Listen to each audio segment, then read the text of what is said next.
नमस्कार दोस्तों, गार्गी क्लासेस पर आपका स्वागत है। डेट आज की 22 जून 2022। देख लेते हैं इंडियन एक्सप्रेस के इंपॉर्टेंट आर्टिकल्स जो अभी हम इस वीडियो में डिस्कस करेंगे। हमारे पास में जो इश्यूज हैं उनमें पहला इशू तो देखो, एक ये है कि जो स्टेट्स का जो फिस्कल स्टेटस है वो बहुत ज़्यादा डगमगाया हुआ है। तो इसके लिए आरबीआई की एक रिपोर्ट आई है, उसमें कुछ कंसर्न्स रेज किए जा रहे हैं और क्या करने की ज़रूरत है वो समझने की बात है, तो देखेंगे हम वो। दूसरी न्यूज़ है कि आरबीआई का एक्शन और मॉनेटरी पॉलिसी का स्टेटमेंट, बोलो दोनों में बहुत गैप है। इसकी वजह से एक क्रेडिबिलिटी, एक इफेक्टिवनेस जो आनी चाहिए पॉलिसी में, मॉनेटरी पॉलिसी में, वो नहीं आ पाती है। उसको समझेंगे।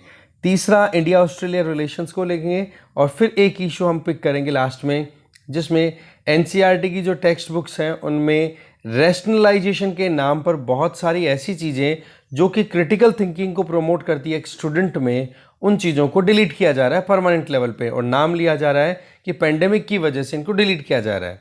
तो ऐसी परिस्थितियों में हमें क्या करना चाहिए, ये पॉइंट ऑफ व्यू से हम देखेंगे। चार इशू से देखते हैं चारों को। फर्स्ट आर्टिकल है नोट टू स्टेट। देखो, पिछले कुछ सालों की बात करें तो हमने ज़्यादातर बात की कि फिस्कल जो स्ट्रेस है वो सेंट्रल गवर्नमेंट के पास में ज़्यादा है, और अब धीरे धीरे टाइम जैसे निकल रहा है तो सेंट्रल गवर्नमेंट तो अपनी तरफ से मैनेज करने में थोड़ा बहुत पॉसिबिलिटीज़ निकाल पा रही हैं कि जो रेवेन्यू और कैपिटल रिसिप्ट है उसके अगेंस्ट में जो रेवेन्यू और कैपिटल एक्सपेंडिचर उसको कैसे भी मैनेज किया जाए, ओवरऑल कर्जा ना लेना पड़े।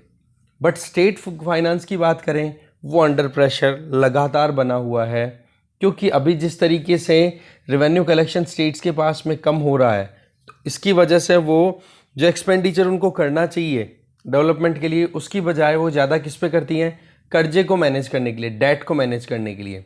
चाहे फिर वो इंटरेस्ट पेमेंट की बात करो या फिर अपनी पॉपुलिस्ट जो स्कीम होती हैं लोगों को वोट बैंक के नाम पर राजी करने वाली, उनमें वो सब्सिडी देते रहते हैं। अब देखो, जीएसटी काउंसिल की मीटिंग होगी तब जाकर के पता पड़ेगा कि जो कॉम्पनसेशन स्कीम जून 30, 2022 को एंड हो रही है, उस स्कीम को कंटिन्यू किया जाएगा या नहीं। अगर कंटिन्यू नहीं किया जाता है तो और ज़्यादा शॉर्टेज आएगी अगर रेवेन्यू की बात की जाए स्टेट गवर्नमेंट्स के हाथों में। कुल मिला के बात ये आ रही है कि अभी रिसेंटली आरबीआई की एक रिपोर्ट पब्लिश हुई है जिसमें ये बताया है कि 10 स्टेट्स, जिनके नाम यहाँ पर आप देख सकते हो, पंजाब, राजस्थान, केरला, वेस्ट बंगाल, बिहार, आंध्र प्रदेश, झारखंड, मध्य प्रदेश, उत्तर प्रदेश एंड हरियाणा, बोला इनके पास में इनका जो स्टेट की जीडीपी है जिसको जीएसडीपी बोला जाता है, उसके कंपैरिजन में डेट का लेवल, कर्जे का लेवल जो है वो बहुत ज़्यादा है, उसको कम करने की ज़रूरत है। इसका मतलब रेवेन्यू कलेक्शन जितना हो उसको सही तरीके से खर्च करना चाहिए, ना कि बिना सोचे समझे खर्च किया जाए। दूसरा, इन 10 स्टेट्स में से 5 ऐसे स्टेट्स हैं जो कि मोस्ट फिस्कली स्ट्रेस्ड हैं और भी ज़्यादा प्रेशर में हैं। वो हैं इन 10 में से 5 नाम निकाले हुए हैं, जिनमें बिहार, केरल, पंजाब, राजस्थान और वेस्ट बंगाल, ये 5 स्टेट्स हैं जिन पर जीएसडीपी के कंपैरिजन में 30% तक कर्जा है। ठीक है, तो ऐसे में बोले इन स्टेट्स को बहुत कुछ सोच समझ करके आगे चलना चाहिए, क्योंकि जितना ज़्यादा ये रेकलेसनेसली बिना सोचे समझे कर्जा लेंगे और वो कर्जा लिया हुआ पैसा भी अगर सही दिशा में नहीं खर्च होगा तो ब्याज भी देना पड़ेगा और प्रोडक्टिविटी भी नहीं आएगी। तो ऐसे में इंटरेस्ट पेमेंट के चक्कर में ज़्यादा नुकसान होता है इन स्टेट्स को। दूसरा ये कि जितना भी इनको रेवेन्यू रिसिप्ट आती है उसका 20% के लगभग तो इनको केवल ब्याज देने में चला जाता है, इतना कर्जा हो रहा है। तो फिर बचा हुआ पैसा जो है वो फिर बाद में अलग अलग स्कीम्स में इंप्लीमेंट करते हो और उन स्कीम्स में भी फिर पेंशन दे देते हो। ठीक है, एडमिनिस्ट्रेशन को चलाने के लिए भी आपको खर्चा करना पड़ता है। तो ओवरऑल देखा जाए तो रेवेन्यू एक्सपेंडिचर का 30% हिस्सा तो केवल इन मेंटेनेंस वाले कामों में ही चला जाता है, कुछ प्रोडक्टिव नहीं हुआ। तो इन स्टेट्स के पास में फिस्कल स्पेस की कमी आती है। अब स्टेट्स के पास में फिस्कल स्पेस कम होगा तो खर्चा कहाँ करेंगे, डेवलपमेंट कहाँ से लाएंगे। इसके लिए इन स्टेट्स को ज़रूरी है कि वो सब्सिडीज को थोड़ा रैशनलाइज करें। एक तो मेरिट और नॉन मेरिट सब्सिडीज हैं, जैसे हमने एक आर्टिकल प्रीवियसली डिस्कस किया था सी रंगराजन जी का, जिसमें उन्होंने बताया था कि कहाँ पर आपको सब्सिडी देनी चाहिए, कहाँ पर नहीं देनी चाहिए। उसका एक रैशनल होता है। जैसे फूड सब्सिडी है वो दो, कोई प्रॉब्लम नहीं है, पर इलेक्ट्रिसिटी सब्सिडी देना वो एक कहीं ना कहीं बेकार चीज़ है। कारण क्योंकि पावर डिस्ट्रीब्यूशन सिस्टम या डिस्कॉम्स जो है पावर डिस्ट्रीब्यूशन कंपनीज, वो ऑलरेडी इतनी ज़्यादा स्ट्रेस में निकल रही हैं, तो उनको आप निकालो। ठीक है, इलेक्ट्रिसिटी में आप सब्सिडी दे रहे हो, फ्री इलेक्ट्रिसिटी दी जा रही है। पंजाब में देखो हाल क्या हो रहा है, फिर इसकी वजह से एनवायरमेंटल रिसोर्सेज का भी लॉस होता चला जाता है। इसके अलावा राजस्थान और छत्तीसगढ़ गवर्नमेंट के द्वारा जो अभी कदम लिए गए हैं कि ओल्ड पेंशन स्कीम को रीस्टार्ट किया जाएगा, तो ऐसे में आप अपने आप को अब जिस परिस्थिति में उलझे हुए हैं ये स्टेट्स, उसमें और उलझा लेंगे, तो एक प्रॉपर मैनेजमेंट नहीं हो पाएगा।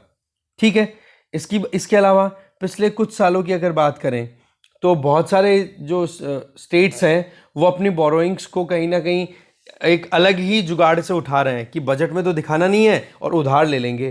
पर गवर्नमेंट ने अभी बजट स्पीच में क्या रिलीज किया, गवर्नमेंट ऑफ इंडिया ने, कि ऑफ बजट बोरोइंग, मतलब जो चीजें आप बजट के बाहर दिखा करके और फिर लोन लेते हो, उनको अब आप बुक में शो करो। इसका मतलब अब बजट में शो करना पड़ेगा, तब जाकर के स्टेट्स की एक्चुअल सिचुएशन निकल के आएगी कि वाकई में कितना कर्जा चल रहा है एक स्टेट पे। ठीक है, तो ऐसे में एक ट्रांसपेरेंसी आने की जरूरत है फाइनेंस की अगर बात की जाए स्टेट लेवल पे, जिससे क्या हो कि प्रॉपर एक सिचुएशन तो पता पड़े कि वाकई में कितना क्राइसिस है, पता पड़े कि बिल्कुल बैंकरप्ट हो जाएंगी सरकारें, तब जाकर के फिर वो चीज़ एक्सपोज होंगी, जैसे कि आज श्रीलंका में हो रहा है। तो पहले से मैनेजमेंट करना तो पॉसिबल हो पाएगा कम से कम। तो ऐसे में स्टेट गवर्नमेंट्स को भी कदम उठाने की ज़रूरत है, चाहे फिर वो अपने रेवेन्यू कलेक्शन को राइज करे, या नॉन मेरिट सब्सिडीज को बंद करे, या फिर जो भी कर्जा लिया हुआ है उसके लेवल को रिड्यूस करे, जो कि मैनेजेबल लेवल तक तो आए, कम से कम मैनेज तो हो सके। पर इसका मतलब अनमैनेजेबल लेवल पे चला गया तो वही श्रीलंका पाकिस्तान रेडी है। ठीक है, आगे चलते हैं। Next article is are entwined values and interest. Entwined का मतलब गुथा हुआ, ठीक है, मर्ज होया हुआ। ये इंडिया ऑस्ट्रेलिया रिलेशन से रिलेटेड आर्टिकल है। आर्टिकल को लिखा है रिचर्ड मार्लिस ने, और ये ऑस्ट्रेलिया के डेप्यूटी प्राइम मिनिस्टर और डिफेंस मिनिस्टर भी हैं। तो देखो, बायलैटरल रिलेशंस की बात की जाए तो इंडिया और ऑस्ट्रेलिया की रिलेशनशिप बहुत हाइक पे चल रही है अभी इस टाइम पे। दोनों एंगेजमेंट को कंटिन्यू करना चाहते हैं, दोनों डेमोक्रेसीज हैं और दोनों बहुत सारी वैल्यूज को शेयर करते हैं। अगर हम इंडो पैसिफिक रीजन की बात करें, ये बताते हैं कि मैं अभी रिसेंटली विजिट पे निकला, तो मेरी फर्स्ट डेप्यूटी प्राइम मिनिस्टर के तौर पे फर्स्ट जो विजिट्स रहीं उनमें पहले तो मैं जापान गया, फिर अभी इंडिया गया हूँ। तो इन दोनों कंट्रीज़ की हमारे लिए इंपॉर्टेंस आप इस चीज़ से समझ सकते हो। अगर देखा जाए तो दोनों कंट्रीज़ इंडो पैसिफिक रीजन के बिल्कुल सेंट्रल पोजीशन में आते हैं। दोनों कंट्रीज़ क्वाड के मेंबर भी हैं, दोनों कंट्रीज़ डेमोक्रेसी भी हैं, दोनों कंट्रीज़ चाइना के अग्रेशन को लेकर के कंसर्न भी है। ये सारी चीज़ें एक कॉन्फ्लुएंस में लेकर के आती है। इसका मतलब कि सेकेंड वर्ल्ड वॉर के बाद में अभी तक देखा जाए तो जो जियो इकोनॉमिक कंपटीशन चल रहा है, वो यूरोप में वॉर का आउटब्रेक होना है, वो क्लाइमेट रिस्क जो लगातार बढ़ती चली जा रही है, ये सिचुएशन, और पेंडेमिक की जो परिस्थितियां बनी है, वो इन सारी चीजों ने मिलकर के इन्फ्लेशन और ग्लोबल सप्लाई चेन को शॉक दिया है। उसकी पीड़ा बोला ऑस्ट्रेलिया भी झेल रहा है तो इंडिया भी झेल रहा है। तो ऐसे में शेयर्ड कॉमन वैल्यूज और कॉमन इंटरेस्ट के बेसिस पे दोनों कंट्रीज आज बहुत हद तक साथ में काम कर रहे हैं। बोलो, मैं अभी इंडिया के विजिट पे आया तो न्यू दिल्ली और गोवा की विजिट की, तो ऐसे में हमारी गवर्नमेंट का जो एजेंडा है उसको हमने बिल्कुल क्लियर स्टेटमेंट में बताया कि ऑस्ट्रेलिया की जो अप्रोच होगी इंडो पैसिफिक रीजन में या उसके बाहर, उसके बिल्कुल सेंटर में हम इंडिया को रखने वाले हैं। क्योंकि इंडिया की जो इकोनॉमी है, इंडिया की जो मैन्युफैक्चरिंग कैपेबिलिटी है और इंडिया का जो टैलेंट पूल है, बोलो वो इस रीजन को और पूरी कम्युनिटी, वर्ल्ड कम्युनिटी को बहुत कुछ देने के लिए रेडी है और बहुत कुछ देने की कैपेसिटी भी रखती है। तो ऐसे में चाहे पैंडेमिक के बाद की परिस्थितियों की बात करो कि आज इंडिया की इकोनॉमी सबसे ज़्यादा अच्छी परफॉर्म करती हुई दिखाई दे रही है। बेशक अभी रीसेंट टाइम्स में ग्रोथ रेट रिड्यूस होती हुई दिखाई दे रही है, पर इंक्रीज जो होगा ग्रोथ का वो सबसे ज़्यादा इंडिया का ही देखने को मिल रहा है, जो G20 कंट्रीज की अगर हम बात करें तो। ठीक है, मिलिट्री कैपेसिटी की बात करो, इंडिया की मिलिट्री बहुत ज़्यादा कैपेबल एनफ है अगर कोई नेचुरल डिजास्टर आए तो उसको टैकल करने में।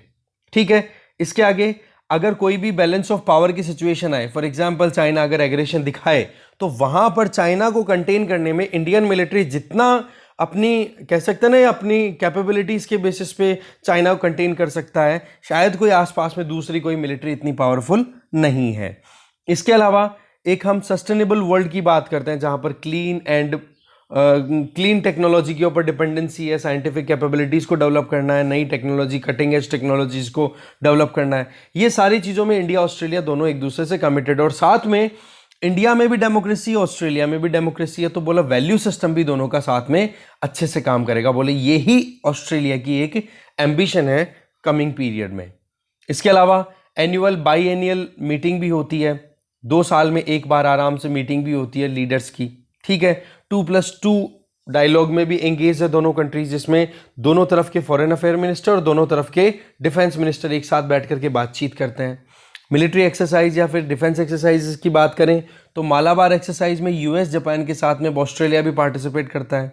इसके अलावा इंडियन मिलिट्री ऑफिशियल्स को ऑस्ट्रेलिया में इन्वाइट किया गया कि वहां पर एक एक्सरसाइज होती है जिसका नाम है टैलिस्मैन सबरे। बोला उसमें आप देखो तो वहां पर भी अब इंडियन मिलिट्री ऑफिशियल्स ने अपना प्रेजेंस शो किया। इसके अलावा P8 सर्विलियंस एयरक्राफ्ट डिप्लॉय करने की बात थी, जिसमें ऑस्ट्रेलिया और इंडिया दोनों के डिफेंस पर्सनल एक साथ जॉइंट पेट्रोलिंग कर सकते हैं इंडो पैसिफिक, मतलब पर्टिकुलरली अगर हम इंडियन ओशन की बात करें। इससे क्या है कि वहां पर कोई भी अगर इलीगल एक्टिविटी हो रही है तो उसको वो कंट्रोल कर सकें, तो इस चीज़ में भी दोनों के बीच में कोलैबोरेशन आ रहा है। 2018 में इंडिया ने अपनी इंडियन इकोनॉमिक स्ट्रेटेजी डिक्लेयर की थी 2035 तक का टारगेट लेते हुए।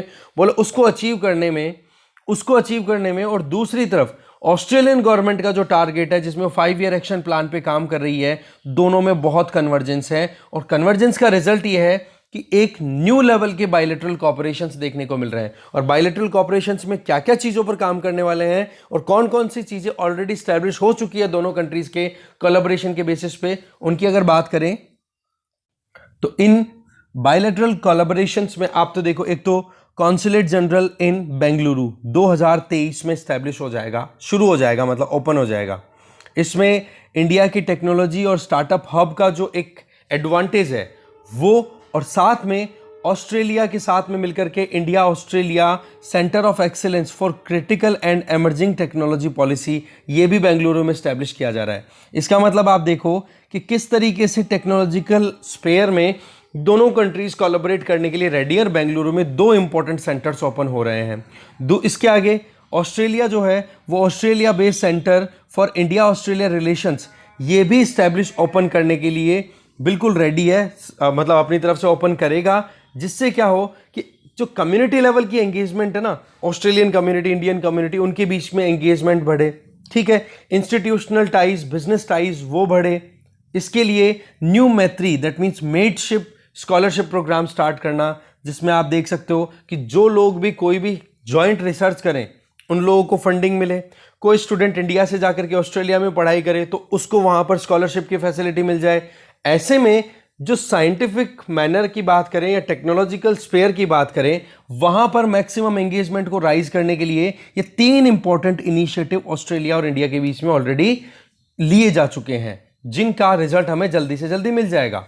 इसके अलावा इंडिया ऑस्ट्रेलिया की बात करें तो दोनों क्लाइमेट सस्टेनेबिलिटी पर भी बहुत ज़्यादा एंगेजमेंट शो करता है। आपको पता है G20 कंट्रीज़ के भी मेंबर हैं, और साथ में ऑस्ट्रेलिया और इंडिया की बात करें तो दोनों कंट्रीज अभी क्लाइमेट चेंज के मेनेस को बहुत बुरे तरीके से फेस कर रहे हैं। जैसे ऑस्ट्रेलिया के जंगलों में भी आग लगना, हमारे यहाँ पर भी जंगलों में आग लगना, ठीक है। इसके अलावा जो क्रिटिकल मिनरल्स हैं, ठीक है, रिसोर्स के प्रोडक्शन की एक्टिविटीज़ है, कटिंग एज रिन्यूएबल टेक्नोलॉजी है, स्किल एजुकेशन डेवलपमेंट है, वेस्ट मैनेजमेंट है, सर्कुलर इकोनॉमी की बात करें कि भाई ज़्यादा से ज़्यादा वेस्टेज को मैनेज किया जा सके, कचरा ज़्यादा ना फैलाया जाए, ठीक है। इन्वेस्टमेंट, एडवांसमेंट, मैन्युफैक्चरिंग, इन सारी चीज़ों में बोला हम पूरा कोलैबोरेशन के लिए बिल्कुल रेडी हैं। बोल रहे हैं कि ऑस्ट्रेलिया की नई गवर्नमेंट रिन्यूएबल एनर्जी में सुपर पावर बनना चाहती है, तो ऐसे में इंडिया में जो मैन्युफैक्चरिंग पावर हाउस है, ठीक है, new technology, clean technology based manufacturing power house के तौर पे इंडिया को देखा जा रहा है, तो वो हमें कॉम्प्लीमेंट करेगा, जिससे कि हम हमारी ज़रूरतों को इंडिया से फुलफिल करवा सकें। इसके अलावा दोनों कंट्रीज मिलकर के इलीगल फिशिंग, पीपल स्मगलिंग, इसके अलावा ह्यूमैनिटेरियन क्राइसिस, मान लो कोई कहीं पे नेचुरल डिजास्टर आ गया, कहीं पे कोई प्रॉब्लम आ गई, जैसे श्रीलंका में अभी इशू चल रहा है, तो श्रीलंका में दोनों कंट्रीज कंट्रीब्यूट कर रहे हैं। इंडिया ने भी financial aid and assistance provide किया, तो ऑस्ट्रेलिया भी पीछे नहीं है, ठीक है। इसके अलावा रिसेंट अगर देखें तो नेचुरल डिजास्टर को मैनेज करने में दोनों कंट्रीज का जो रोल था वो था कि टोंगा, जो कि पैसिफिक ओशन में लोकेटेड एक कंट्री छोटा, ठीक है, वहां पर अंडर वाटर अर्थक्वेक आने की वजह से सुनामी क्रिएट हो गई, तो उस टाइम पर जो असिस्टेंस प्रोवाइड की गई थी, बोला उसमें इंडिया और ऑस्ट्रेलिया दोनों ने एक कहते हैं ना कि प्रोएक्टिवली पार्टिसिपेशन दिया था अपना। ठीक है, बे ऑफ बंगाल में बात कर लो या ईस्ट इंडियन ओशन की बात कर लो, जैसे आप ईस्ट इंडियन ओशन में आप मेजरली देखो तो ये आ जाते हैं साउथ ईस्ट एशियन कंट्रीज, तो बोलो वहां पर भी दोनों कंट्रीज अच्छे से एंगेज कर रहे हैं। श्रीलंका की करंट इकोनॉमिक क्राइसिस में इंडिया ने भी अपनी तरफ से असिस्टेंस दी है, तो ऑस्ट्रेलिया ने भी 270 करोड़ रुपए, दैट मींस ऑस्ट्रेलिया के डॉलर की बात करें तो 50 मिलियन ऑस्ट्रेलियन डॉलर की असिस्टेंस दी है, जिससे कि वो वहां पर हेल्थ सर्विस और इकोनॉमिक रिकवरी इंश्योर हो सके। मतलब ये कि रीजनल पॉइंट ऑफ व्यू से भी दोनों कंट्रीज कन्वर्जेंस रखते हैं। बायलैटरल कन्वर्जेंस तो है, बट क्षेत्रीय मुद्दों की बात करें वहां पर भी दोनों एक दूसरे के साथ कंधे से कंधा मिलाकर के चलने के लिए रेडी है। ठीक है, ऑस्ट्रेलिया का विजन है कि एक ओपन, इंक्लूसिव और resilience Indo Pacific region develop में हो, जो कि एक्चुअल में इंडिया का भी है, और वो ही एक थीम है जिसपे क्वाड कंट्रीज काम करते हैं। तो बोले इस तरीके से दोनों कंट्रीज साथ में मिलकर काम करें, आसियान कंट्रीज के साथ प्रॉपर एंगेजमेंट हो, डायलॉग में ज़्यादा से ज़्यादा एंगेजमेंट हो, जिससे कि अगर कोई डिस्ट्रस्ट का भी मुद्दा है तो उसको सॉर्ट आउट किया जा सकता है, प्रीवियस कोई इशू अटके हुए हैं तो उनको सॉर्ट आउट किया जा सके। ठीक है, तो ऑस्ट्रेलिया और इंडिया दोनों के इंटरेस्ट अलाइन ही नहीं होते, बोला एंटवाइंड भी होते हैं। इसका मतलब दोनों एक दूसरे से गुथे हुए हैं, इन चीज़ों को हम बिल्कुल इग्नोर नहीं कर सकते। लाइक माइंडेड कंट्रीज को साथ में आना भी चाहिए, जिससे कि वो ज़्यादा से ज़्यादा प्रोग्रेस इंश्योर कर सके। ठीक है, फिर चाहे वो रीजनल एक्टिविटीज़ हो, मल्टीलेटरल आर्किटेक्चर हो, मतलब कोई बड़ा लेवल का प्रोजेक्ट करना हो, जैसे मान लो कि श्रीलंका में कोई प्रोजेक्ट करना है तो वहाँ पर इंडिया ऑस्ट्रेलिया दोनों कोलैबोरेशन में काम कर सकते हैं, जैसे इंडिया जापान और अमेरिका करते हैं उस तरीके से। तो ओवरऑल बात क्या आ रही है यहाँ पर कि फॉर डेप्यूटी मिनिस्टर और जो कि डिफेंस मिनिस्टर भी ऑस्ट्रेलिया के, उनका ये कहना है कि हम इंडिया के साथ खुल करके काम करने के लिए रेडी और कर भी रहे हैं, शुरुआत भी हो चुकी है। प्रीवियस गवर्नमेंट जो थी ना स्कॉट मॉरिसन की, उन्होंने भी सपोर्ट किया था। अब नई जो गवर्नमेंट है वो भी पूरा कोलैबोरेट करने के लिए तैयार है इंडिया के साथ। देखो एक बड़ी चीज़ है, विडंबना है ऑस्ट्रेलिया के सामने, ऑस्ट्रेलिया ने भी चाइना के साथ में इतना ज़्यादा कोलैबोरेशन कर रखा था कि ऑस्ट्रेलिया बहुत ओवर डिपेंडेंट हो गया था चाइना पे। अब जाकर के चाइना ने जब अपने रंग दिखाने शुरू किए हैं, तब फिर कोई ऑप्शन दिखता ही नहीं है। फिर जाकर के इंडिया से अब कोलैबोरेशन में ये कंट्रीज आ रहे हैं, जो कि हमारे लिए भी इंपॉर्टेंट है, क्योंकि हम भी चाहते हैं इंटरनेशनली जो लाइक माइंडेड कंट्रीज हैं उनके साथ कोलैबोरेट करें, खुद की प्रोग्रेस करें और पीस इंश्योर करें वर्ल्ड लेवल पे, है कि नहीं। आगे चलते हैं। नेक्स्ट आर्टिकल है कि एमपीसी क्या तो कहती है और आरबीआई क्या करता है, बोलो दोनों में गैप है, इसको ठीक करना जरूरी है। देखो मॉनेटरी पॉलिसी कमेटी को टारगेट दिया गया कि भाई आपको इन्फ्लेशन को टारगेट करके चलना है, और मॉनेटरी पॉलिसी अपनी मीटिंग करके फाइनलाइज करती है, और उसी पॉलिसी को फिर बाद में उन्हीं रेट्स को, उन्हीं जो भी डिस्कशन में जो बातचीत होती है, उन्हीं चीज़ों को इम्प्लीमेंट करना होता है आरबीआई को। तो ऐसे में शुरुआती सालों की अगर बात करें तो 2016 से लेकर के 2016 में मॉनेटरी पॉलिसी कमेटी कॉन्स्टिट्यूट कर दी गई थी।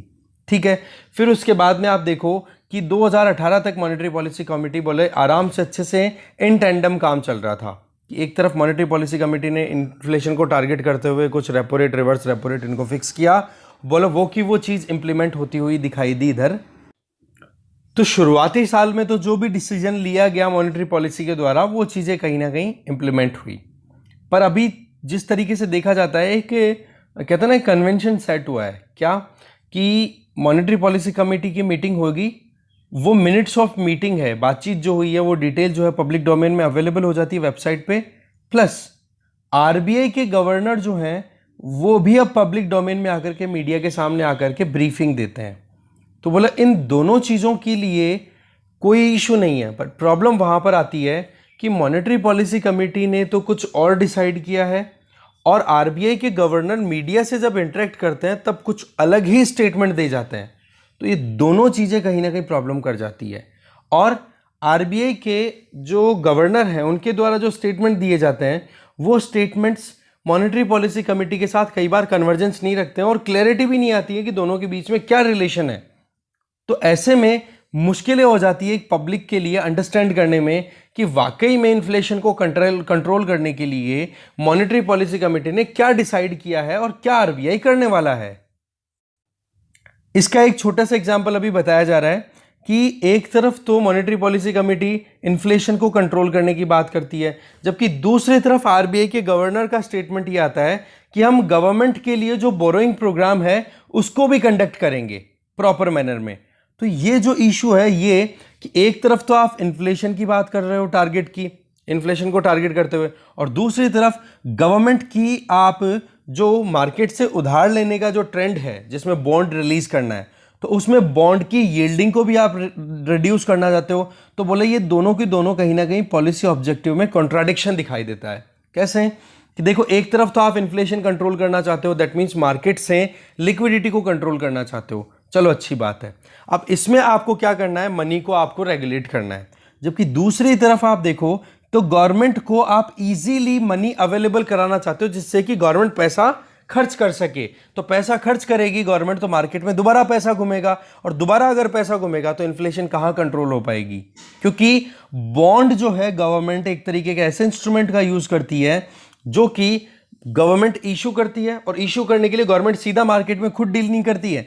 आरबीआई एक एजेंट की तरह काम करता है। आरबीआई गवर्नमेंट के बॉन्ड्स को रिलीज करेगा जिस पर कंडीशन लिखी रहती है कि हाँ भाई कोई भी इस बॉन्ड को खरीद लेगा, पैसे देगा और उसको इतना ब्याज मिल जाएगा। तो अभी फिलहाल आपको पता है बॉन्ड यील्डिंग भी 7% से ज़्यादा चल रही है।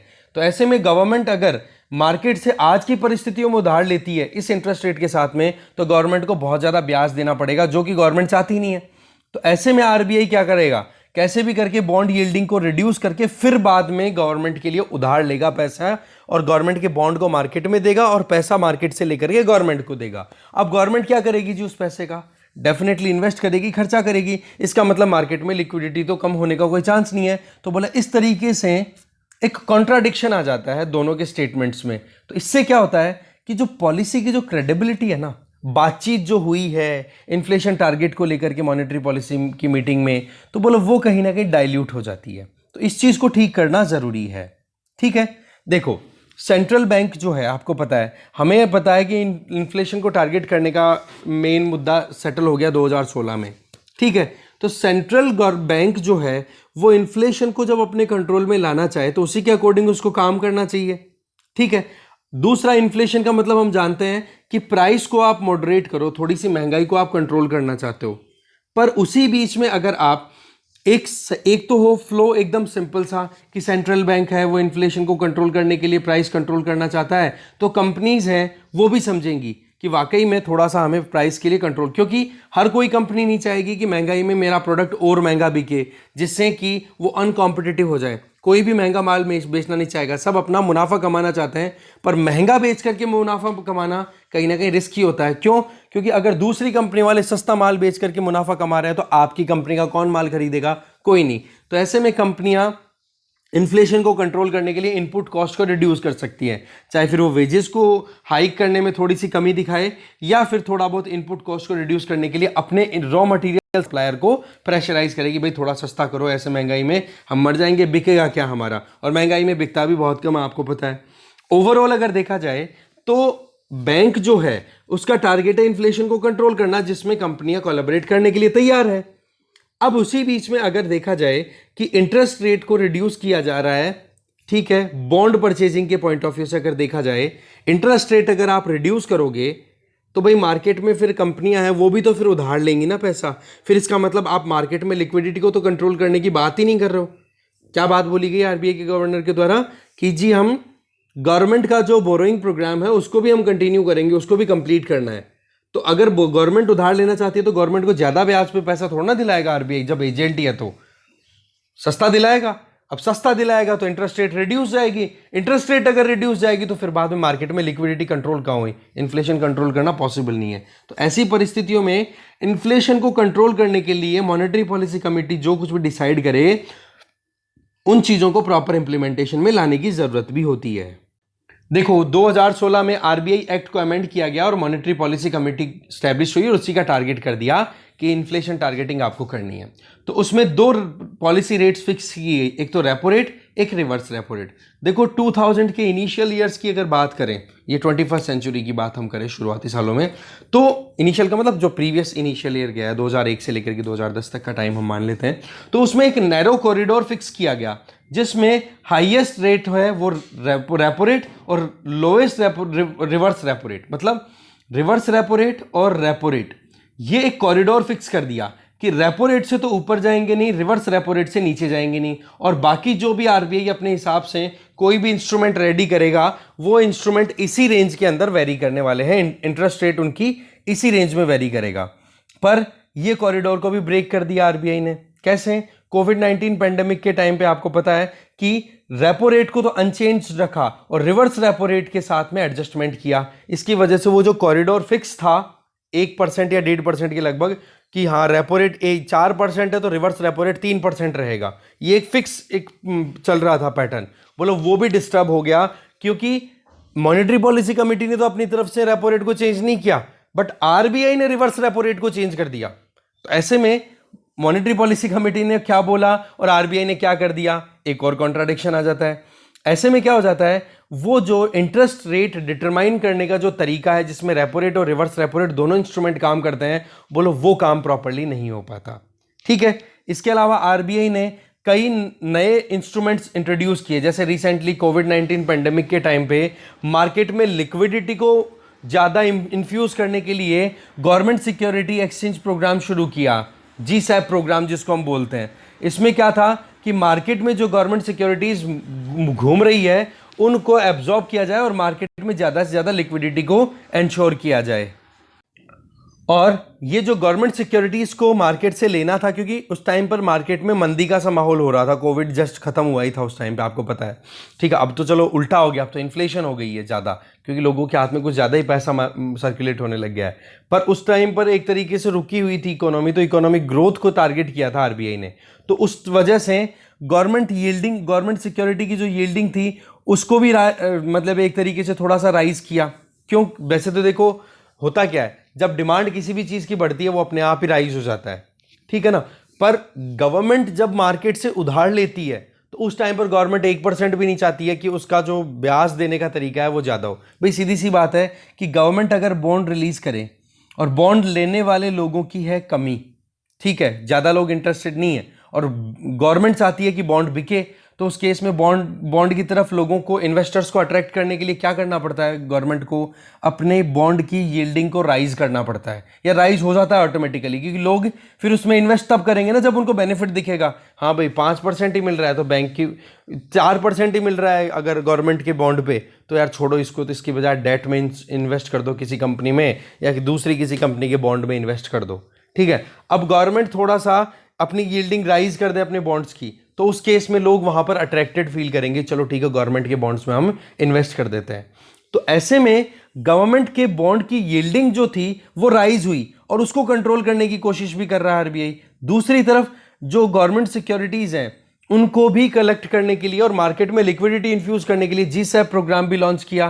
तो बोले ये चीजें जो थी, इन चीजों में इंटरेस्ट रेट में बहुत ज्यादा फ्लक्चुएशन आ गए, जबकि मॉनेटरी पॉलिसी कमेटी की जो मीटिंग्स थी, जो स्टेटमेंट थी, उन चीजों से इन चीजों के बारे में कोई एक्सप्लेनेशन नहीं मिलता। इसका मतलब अगेन वही बात कि आप एक्सप्लेनेशन नहीं दे पा रहे हो। अभी आपको पता है कि रिवर्स रेपो रेट को रिप्लेस कर दिया गया है किसके साथ में, स्टैंडिंग डिपॉजिट फैसिलिटी। एक नया सिस्टम, नया तो क्या प्रीवियस सिस्टम था, वो अब रिवर्स रेपो रेट की जगह ला दिया गया है। उसमें भी मॉनेटरी पॉलिसी कमेटी के स्टेटमेंट में कोई क्लियर स्टेटमेंट नहीं मिलता। ठीक है, या आरबीआई के गवर्नर ने अपने स्टेटमेंट में बोले ये अनाउंस किया। ठीक है, तो ऐसे में देखा जाए तो दोनों के बीच में क्या आ रहा है कि एमपीसी बोलती कुछ और है और आरबीआई करता कुछ और है। इन चीज़ों को ठीक करना ज़रूरी है। लास्टली फॉरेन एक्सचेंज की बात करें, अगर हम मार्केट में डॉलर्स की बात करें और मार्केट में रुपी की बात करें, अगर ये दोनों बैलेंस में सर्कुलेट हो रहे हैं तब तो देखो रुपी कभी ना तो डेप्रिशिएट होगा ना ज़्यादा अप्रिशिएट होगा, एकदम प्रॉपर मैनर में दोनों के बीच में एक्सचेंज रेट चलती रहेगी। पर अभी आपको पता है डॉलर्स को विड्रॉ किया जा रहा है किसके द्वारा, यहाँ पर देखो जो इन्वेस्टर्स हैं, फॉरेन पोर्टफोलियो इन्वेस्टर्स हैं वो। तो ऐसे में $100 बिलियन के लगभग पैसा बाहर निकलेगा इंडिया से, ये कयास लगाए जा रहे हैं, जो कि ब्लैक स्वॉन इवेंट के तौर पे कंसिडर किया जा रहा है, जो कि हमने कल डिस्कस भी किया था। ठीक है, तो पॉइंट यहां पर क्या आ रहा है कि डॉलर की कमी आने की वजह से रुपया सर्कुलेट ज्यादा हो, पहले डॉलर भी ज्यादा था, रुपी भी सर्कुलेट अच्छा हो रहा था, तो दोनों के बीच में एक बैलेंस था। पर अब रुपी जो है इंडियन मार्केट से, डॉलर जो है इंडियन मार्केट से विड्रॉ किया जा रहा है, तो रुपी की सर्कुलेशन तो ज्यादा हो रही है और रिलेटिवली डॉलर की सर्कुलेशन हो गई कम। इस वजह से रुपया हो रहा है डेप्रिशिएट। इस डेप्रिशिएशन को कंट्रोल करने के लिए आरबीआई मार्केट से रुपए को एब्जॉर्ब कर रही है और मार्केट में भेज रही है क्या, डॉलर्स को। तो इस तरीके से फॉरेन एक्सचेंज को मैनेज करने के लिए आरबीआई एक्शन ले रहा है। इसमें इन्फ्लेशन पर भी इंपैक्ट आता है, कारण कि लोगों के हाथों में रुपए जितने कम होंगे उतना ही कम डिमांड होगी, तो इन्फ्लेशन भी कंट्रोल होनी पॉसिबल हो पाएगी। तो बोला इस पर मॉनेटरी पॉलिसी कमेटी का कोई स्टेटमेंट ना तो आया है, ना मॉनेटरी पॉलिसी में इस मुद्दे पर कोई बातचीत होती है। तो ऐसे में आरबीआई के एक्शन और मॉनेटरी पॉलिसी के स्टेटमेंट दोनों के बीच में कोलैबोरेशन में कमी आती है। तो ओवरऑल बात क्या आती है, जो रिफ्ट है ना आरबीआई और एमपीसी के बीच में, ये ठीक होनी जरूरी है। नहीं तो जो टारगेट आप कर रहे हो उनको पब्लिक को आप समझा नहीं पाओगे, और पब्लिक अगर समझेगी नहीं तो फिर आप इन्फ्लेशन टारगेट को भूल जाओ, टारगेट आप कर भी पाओगे, रिजल्ट भी आपको कुछ फेवरेबल मिल पाएंगे। ओवरऑल मॉनेटरी पॉलिसी कमेटी में जो भी बातचीत हो, जिसमें आप आरबीआई के 3 बंदे होते हैं, 3 बंदे गवर्नमेंट ऑफ इंडिया के होते हैं और प्लस आरबीआई के गवर्नर, इन तीनों में से एक, ठीक है, जो कि प्रिजाइड करता है एमपीसी में। तो 6 मेंबर्स की ये कमेटी है, कुछ डिसीजन ले तो उसकी कम से कम कुछ वेटेज तो होनी चाहिए ना। ऐसे नहीं होना चाहिए कि स्टेटमेंट एमपीसी ने कुछ और दे दिया, आरबीआई ने कुछ और दे दिया। तो ये भी एक मुद्दा अपने आप में नया निकल के आया है जो हमें देखना था। बाकी तो आरबीआई पे ऑलरेडी बहुत सारे क्वेश्चंस लगे हुए हैं कि आरबीआई बहुत लेट है, टाइम पे एक्शन नहीं लिया, है ना, कि पहले से सिचुएशन दिख रही थी, लिक्विडिटी बहुत ज़्यादा है, महंगाई बढ़ सकती है, और यूएसए के फेडरल रिजर्व ने इंटरेस्ट रेट राइज की है तो आरबीआई को भी करनी चाहिए, बट आरबीआई बोला 2 महीने लेट है, 3 महीने लेट है। तो इस तरीके से एलिगेशंस पे एलिगेशन, एक और एलिगेशन ऐड कर दो उसमें। आगे चलते हैं। Last article sweeping and opaque, इसमें देखो ये बताया जा रहा है कि अभी एनसीईआरटी में क्लास 6 से लेकर के 12 तक के जो कैरिकुलम है, जो उसमें चेंजेस किए जा रहे हैं एसएसटी की बुक्स में, सोशल साइंस की बुक्स में, और ये कहा जा रहा है कि रैशनलाइजेशन कर रहे हैं हम, क्योंकि कोविड की वजह से इस इशू जो है वो थोड़ा सा पढ़ाई का इतना कवर नहीं हो पा रहे हैं इस वजह से। तो इसमें टॉपिक जो हटाए गए उनमें दिल्ली सल्तनत, मुगल एम्पायर, एमरजेंसी का पीरियड, ठीक है, कम्युनल वायलेंस 2002 के, ठीक है, नर्मदा बचाओ आंदोलन जैसे जो प्रोटेस्ट हुए हैं वो। ओवरऑल अगर देखें तो एडिटर एक ही चीज़ बोल रहे हैं, ये वो मुद्दे हैं जो कि स्टूडेंट्स के दिमाग में क्रिटिकल अंडरस्टैंडिंग डेवलप करते हैं। गवर्नमेंट का क्रिटिसिज्म करने की कैपेसिटी डेवलप होती है कि कहाँ पर गवर्नमेंट का क्या खराबी कर रही है। क्वेश्चन ना उठे स्टेट पे, उन चीज़ों को रोकने के लिए गवर्नमेंट ये काम कर रही है, जो कि ठीक बात नहीं है। बोला जा रहा है कि ये जो फाइनलाइजेशन है ये न्यू एजुकेशन पॉलिसी के हिसाब से है। तो बोला आप एक चीज़ देखो कि एनसीईआरटी जो क्रिटिकल अंडरस्टैंडिंग डेवलप करती है, और इस तरीके से अगर आप प्रीवियस गवर्नमेंट्स के द्वारा किए हुए एक्शंस को, जो कि कहीं ना कहीं नेगेटिव इम्पैक्ट डालते हैं गवर्नमेंट की इमेज पे, अगर वो चीज़ें आप हटाओगे तो एक स्टूडेंट को कहाँ पर क्रिटिकल एनालिसिस करने की कैपेसिटी डेवलप हो पाएगी उसके ब्रेन में, ठीक है। दूसरा ये बताया जा रहा है कि कोविड की वजह से ये प्रॉब्लम आ रही है, इस वजह से हमने डिलीट किया। तो बोलो कोविड की वजह से तो क्लासरूम लेवल इंटरवेंशन करो, क्यों परमानेंट डिलीट कर रहे हो टॉपिक्स को? परमानेंट डिलीशन कोई ऑप्शन थोड़े ना है। इसकी बजाय आप टीचर्स को ऑटोनॉमी दो, ठीक है, सिलेबस पे ज़्यादा बाइंडिंग मत करो, ठीक है, सिलेबस रिड्यूस करके पढ़वा दो, पर कम से कम कंटेंट को तो डिलीट मत करो। नहीं तो क्या होगा कि हमारे समाज में जो बुराइयां हैं, जो प्रॉब्लम्स हैं, जिनको गवर्नमेंट्स कहीं ना कहीं हैंडल करने में फेल रही हैं या फिर अनसक्सेसफुल रही हैं, तो उन चीज़ों को कैसे समझेंगे कि भाई हमारे समाज में क्या डाइवर्सिटी है, कहाँ कहाँ गैप्स है, क्या इश्यूज आते हैं जिनको हैंडल कर सकें। अब जैसे ही एनसीईआरटी का ये प्रोविज़न चेंज हुआ है, ये इतना नॉन ट्रांसपेरेंट मैनर में हुआ है, जो कि ठीक बात नहीं है, ठीक है। पब्लिक डोमेन में इस चीज़ को प्रॉपर ओपन होना चाहिए, डिस्कशन होना चाहिए, तब जाकर के डिलीशन हो। जबकि दूसरी तरफ नेशनल एजुकेशन पॉलिसी के अंडर में एक नेशनल कैरिकुलम फ्रेमवर्क तैयार होगा, वो ट्रांसपेरेंट और पब्लिक डोमेन में ओपनली होगा। तो आप एक तरफ तो मतलब नेशनल एजुकेशन पॉलिसी को इंप्लीमेंट करने के लिए एनसीईआरटी में अमेंड कर रहे हो, वो जो कि बिल्कुल ही छुपा हुआ है ओपेक मैनर में, और जबकि दूसरी तरफ आप उसी नेशनल एजुकेशन पॉलिसी के अंडर में नेशनल कैरिकुलम फ्रेमवर्क तैयार करोगे, वो ट्रांसपेरेंट मैनर में होगा। तो ये चीज़ें कहीं ना कहीं प्रॉब्लम क्रिएट कर देती हैं। ओवरऑल बात क्या है कि एनसीईआरटी जो कुछ भी कर रही है अभी, ये ठीक बात नहीं है। आप किसी भी एक आइडियोलॉजी से इन्फ्लुएंस हो और फिर अगर आप काम करते हो तो वहाँ पर एक बैलेंस बनने की ज़रूरत है, क्रिटिकल एनालिसिस डेवलप करने की कोशिश करनी चाहिए। जो भी बच्चे पढ़ते हैं एसएसटी के सब्जेक्ट्स को, क्योंकि अल्टीमेटली डील पब्लिक से ही करना होता है एसएसटी के स्टूडेंट्स को।